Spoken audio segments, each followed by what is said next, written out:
you were by my side, working on behalf of the community for much of that time. So Adrian, thank you for all you've done for JU. And I wish you all the best as you take on president of the Women's Board, and I hope you have as much fun as I did. Debbie, you were superb today in the true Schrader tradition. I'm so proud of you. And Sharon Colton, you were also superb. And I thank you for all the hard work you did to make this day a success. And of course, to my colleagues, Taylor Brickman, and Alyssa Kagan. You worked so hard to make this a perfect day for me. And Taylor, you were great. She didn't even start shaking when Barbara Gold and I came in to do the tables. This girl has a future with us. So I'm walking down the hall on the 3rd floor. It's the campaigning floor, JUF. And I hear one of my young colleagues getting off the phone and say to herself, of course you hear everything on the 3rd floor, "Wait, what am I sugar?" And I say to myself, my work here is done. I hear English almost every day from my young colleagues on the 3rd floor, especially the women's division.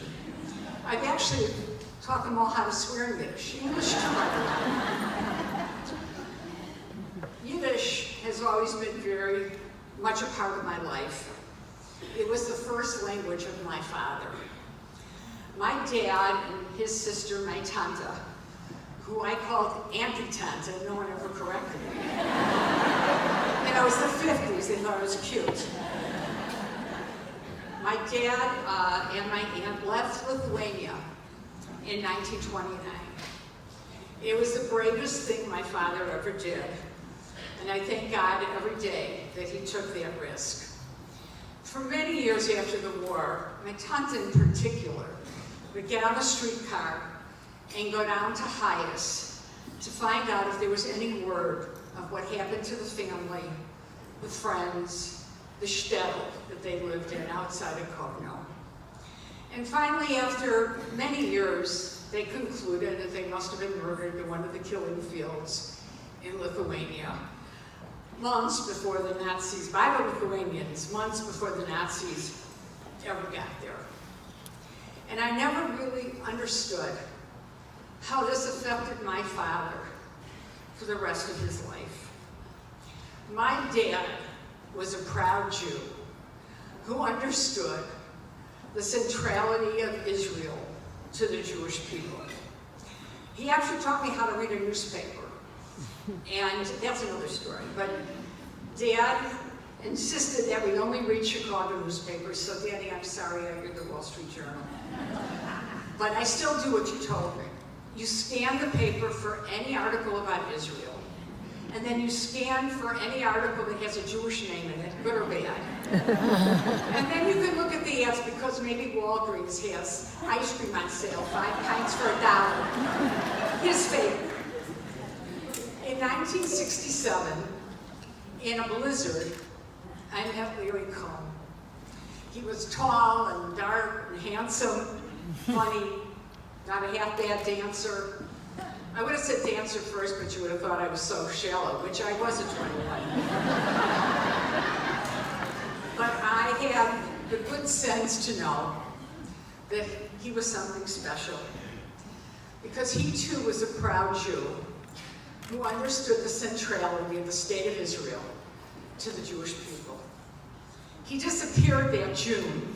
I figured, all right, so it's over. Finally emerged and told me that he had been at something called the Federation Building, making calls for Israel during the 6-Day War. JUF and Federation had been central to the Cohn family for decades before we had ever met.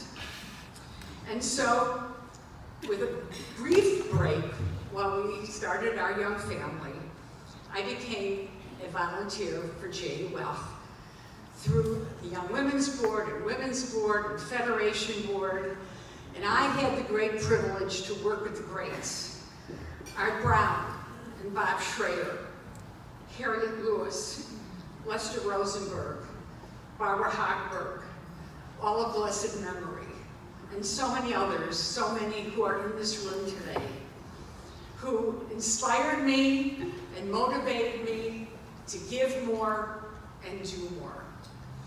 It was the happiest years of my life, until 1996, when my good friend, my colleague, my mentor, Steve Nassiter, asked me to come on board to do the fundraising for the Jewish Women's Foundation.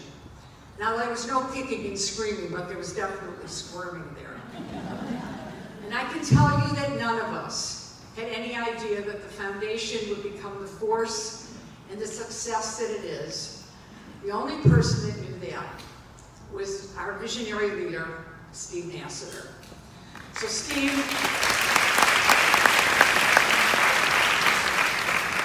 maybe I told you this before, but I want to publicly thank you for having faith in me and giving me this opportunity. And so to my donors, so many of you that are here today, who have honored me in a way that I cannot truly express to you. You have supported me, you have said yes to me, and I've asked a lot of you, and you know who you are. It is my great honor to be able to work with you because you too care passionately about the Jewish community. And together, we have helped make this community the great community that it is today. To my family, to my sister-in-laws that are here, who I adore, they're my sisters, my granddaughter Rose, my children, Julie and Jeff, and Ari and Erica, and Jake and Jesse, all of whom have established their own Jewish home, are on their own Jewish journey, and are raising our grandchildren with the values and traditions that are so important to Dad and I. To my colleagues in every department of JUF, who make me look good, who have made my job easy, and whose friendships I treasure. You have all made me a better person.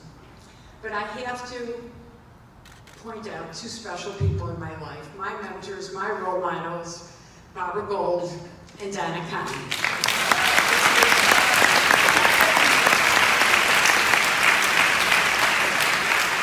You know, it is true, between the two of them, they do know everything. They do, and everybody. They are funny, and they are smart, and they could probably run rings around most of us in this room. Now, lunch is pretty interesting. It's two liberals and a conservative. You can guess who those are. And I can honestly tell you, we've never changed each other's minds, but we've had a good time trying, and we laugh, and we cry, and we get back to the job at hand. You know, I've had a tough time with this award since my dear friend Barbara Slusky in the committee came into my office a few months ago to tell me that I had been chosen for this great honor. And I think they had to repeat it to me 3 times. Because to be acknowledged for something I have loved so much, that has given me so much, that has given purpose and meaning to my life in a way that nothing else could ever have done, is really awesome to then be recognized for all it has given to me. This coming Saturday, Larry and I are going to be married 50 years.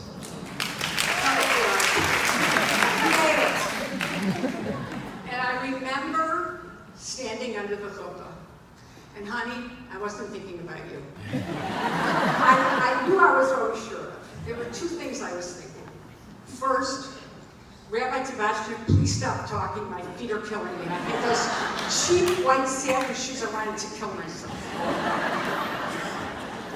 And the second thing was, okay, we're starting this journey. What's it going to be? What's our life going to be? And to think that 50 years later, that I can say that this is it, is more than I could have ever hoped for or dreamed of. For this magnificent day, for me and my family, for this unbelievable award and recognition, the Kipnis Wilson Freeland Award, for the bottom of my heart, I thank you all.